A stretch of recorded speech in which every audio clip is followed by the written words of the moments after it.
ఈ లంకకు రాగలుగుట వాలిపుత్రుడగు అంగదునకు, నీలునకు, ధీమంతుడగు మా రాజు సుగ్రీవునకు, ఈ మహాత్ములు ముగ్గురికిని, నాకును ఈ నలుగురు కపులకే సాధ్యము.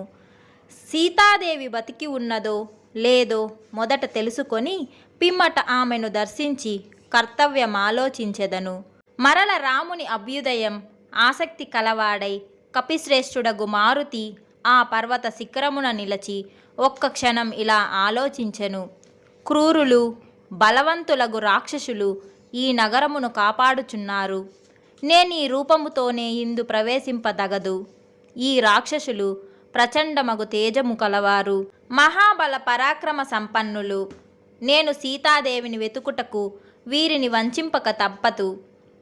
నేను కనిపించిన నన్ను రాక్షసులు పట్టుకొందురు. కనిపించకుండానంత వరకు చిన్న రూపం ధరింతునా, అంత చిన్న రూపంతో లంకనెల్ల వెతుకట కష్టము. కావున చూడదగినంత పెద్దదాని గాని, అగుపడనంత చిన్నదాని గాని కాక మధ్యమ రూపము దాల్చి రాత్రి కాలమున లంకలో ప్రవేశించి ఈ మహాకార్యమును సాధించుట యుక్తము. అట్లు దేవదానవులకెవ్వరికిని ఎదురింపరానట్టి దుర్భేద్య నిర్మాణము గల ఈ లంకానగరమును చూచి హనుమంతుడు సీతాన్వేషణ మెట్లు చేయవలెనా అని మాటిమాటికి నిశ్చయించుకొని ఇట్లాలోచించెను.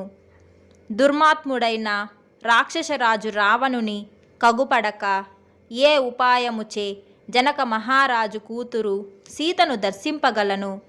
జగద్విదితుడగు రాముని కార్యము నశింపకుండుటెట్లా? సీతాదేవి ఒంటరిగా నుండగా నేను ఏకాంతమున ఆమెనెట్లు చూచెదను?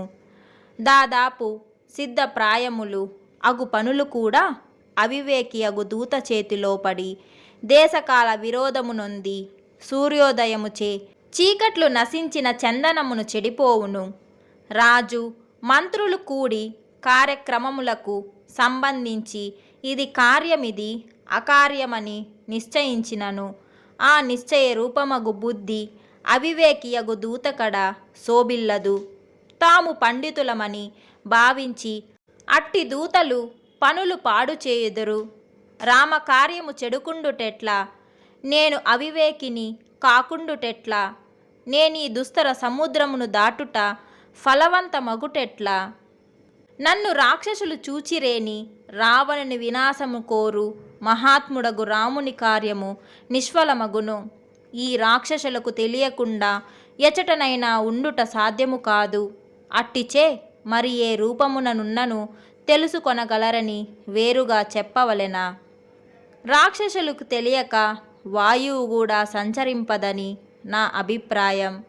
బలీయులగు రాక్షసులకు తెలియనిదేదియూ లేదు.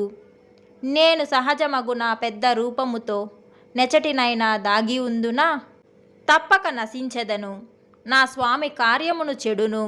కావున నేను చిన్న రూపం దాల్చి రాముని సీతాన్వేష రూపమగు కార్యము సఫలమగు కొరకు రాత్రివేళ లంకలో ప్రవేశించెదను. సామాన్యులకు చేరరాని లంకానగరమును రాత్రివేళ ప్రవేశించి రావణు భవనమంతయు వెతకి సీతాదేవిని కనుగొందెను. వీరుడగు హనుమంతుడిట్లు తలచి సీతాదేవిని చూడవలెనను కుతూహలం కలవాడై సూర్యాస్తమం ఎప్పుడు అగునా అని వేచి ఉండెను. సూర్యుడు అస్తమించి రాత్రి అగుటతోడనే హనుమ తన రూపమును సంకోచింపచేసి చూచువారికి ఆశ్చర్యము కలిగించు పిల్లి అంత చిన్న రూపం దాల్చెను. చీకటి పడగానే పరాక్రమశాలియగు హనుమంతుడు శీఘ్రమే ఎగిరి చక్కగా నిర్మింపబడిన పెద్ద పెద్ద రాజమార్గములు కల సుందరమగు లంకానగరమును ప్రవేశించెను. బారులుగా ఉన్న మహాభవనములతో కూడినదై బంగారు వెండితో నిర్మింపబడిన స్తంభములు కలిగి బంగారముతో నిర్మింపబడిన కిటికీలతో గంధర్వ నగరము వలె నున్నదై 7 అంతస్తులు 8 అంతస్తులు కలిగి స్ఫటికమణులు పొదిగిన నేలలు కలిగి బంగారముచే అలంకరింపబడిన మహాభవనములతో విలసిల్లు ఆ మహానగరమును హనుమంతుడు దర్శించెను.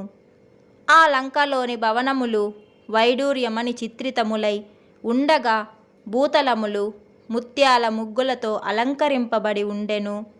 సువర్ణ నిర్మితలగుటచే విచిత్రములగు బహిర్ద్వారములు అంతటను సుందరముగా అలంకరింపబడిన ఆ రాక్షసుల లంకను మిక్కిలి ప్రకాశింపజేయుచుండెను. హనుమ సీతాదేవిని ఎప్పుడు దర్శింతునా అని ఊవిల్లూరుచు ఊహింప నలవి కానిది అద్భుత రూపము గలదియగు లంకను చూచి దుఃఖితుడు ఆనందించిన వాడును అయ్యెను.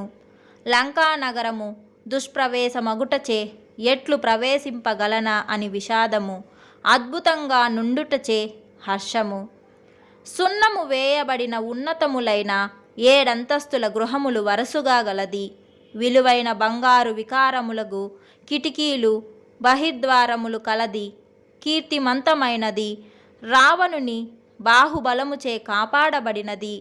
మహాబలులగు రాక్షసులతో కూడినదగు ఆ లంకానగరమును చూచి హనుమంతుడు విషాదమును హర్షమును పొందెను. చంద్రుడును సముద్రుడు మైనాకుడు సూర్యుల వలె తానును ఆ హనుమంతునకు సహాయపడుచున్నట్లు చుక్కల నడుమ వెలుగుచు తన వెన్నెలతో లోకమును ప్రకాశింపచేయుచు వేల కొలది కిరణములతో ఉదయించెను. వానర వీరుడగు హనుమంతుడును శంఖము పాలు తామర తూడల వలె ధవల కాంతితో ప్రకాశించుచు సరస్సు నుండి ఎగురుచున్న హంసవలే ఆకాశమున పైపైకి పోవుచున్న చంద్రుణ్ణి దర్శించెను. ఇట్లు వాల్మీకి మహర్షి రచించిన శ్రీమద్ రామాయణమందు సుందరకాండమున 2వ సర్గము సమాప్తము. జై శ్రీరామ్.